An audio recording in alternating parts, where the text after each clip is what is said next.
วัสดีค่ะวันนี้เนี่ยนะคะเราก็จะมาพูดถึงนะคะสำหรับเรื่องราวของทางคณะหมอลำเสียงวิหกนะคะเรียกได้ว่าตอนนี้นะคะทางคณะหมอลำเสียงวิหกเองก็ถือได้ว่ามีผลงานเนี่ยนะคะออกมาอยู่ตลอดเราก็ได้มีการติดตามกันนะคะแฟนๆก็ได้แต่สนับสนุนแล้วก็คอยแบบว่ามีการพูดถึงผลงานของทางคณะหมอลำเสียงวิหกเนี่ยอยู่ตลอดเลยแล้วก็แต่ละผลงานนะคะก็ต้องบอกว่าปังจริงๆตอนนี้นะคะหมอลำเสียงวิหกเองนะคะก็ได้เผยคิวงานตารางงานเนี่ยออกมาอยู่เรื่อยๆเลยนะคะสำหรับเดือนพฤษภาคมก็ถือได้ว่าเป็นอีก1 เดือน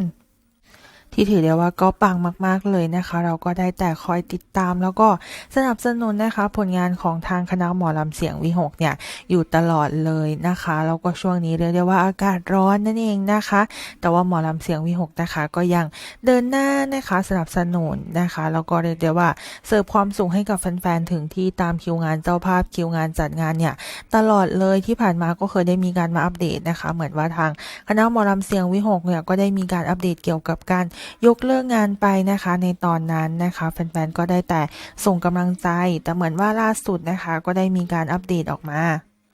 เหมือนว่าครั้งนี้นะคะก็ได้มีการอัปเดตนะคะเป็นอีกหนึ่งคิวงานนะคะของทางคณะหมอลำเสียงวิหกนั่นเองนะคะเหมือนว่าครั้งนี้เนี่ยนะคะก็ได้มีการออกมาโพสต์ผ่านทางหน้าแฟนเพจอยู่เหมือนกันนะคะสำหรับวันที่6 พฤษภาคม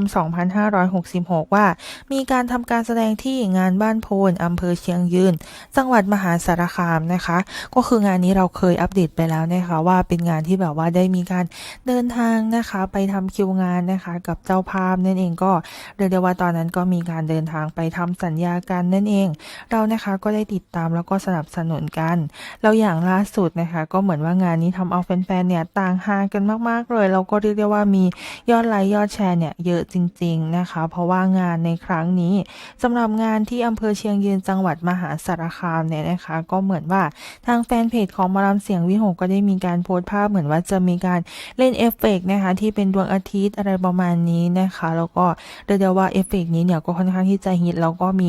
หลายๆแฟนเพจหลายๆคนเนี่ยต่างเล่นกันเยอะมากๆครั้งนี้นะคะก็เรียกได้ว่าหมอลำเสียงวิหกก็ตามเทรนด์นะคะแล้วก็เล่นเอฟเฟกต์นี้แล้วก็ได้มีการโพสต์นะคะว่าบอฮ้อนปันไดตั้งห้านแล้วมาเด้อมาเบิ่งหมอลำอะไรประมาณนี้นะคะก็ได้มีการโพสต์นั่นเองนะคะแฟนๆหลายๆคนก็แบบว่าได้เห็นแล้วก็ต่างส่งกำลังใจนั่นเองนะคะเรียกได้ว่าครั้งนี้อากาศร้อนแต่ว่าหมอลำเสียงวิหกก็เต็มที่กันจริงๆรวมทั้งแฟนๆหลายๆคนนะคะก็ได้มีการเข้ามาคอมเมนต์นะคะเป็นกำลังใจให้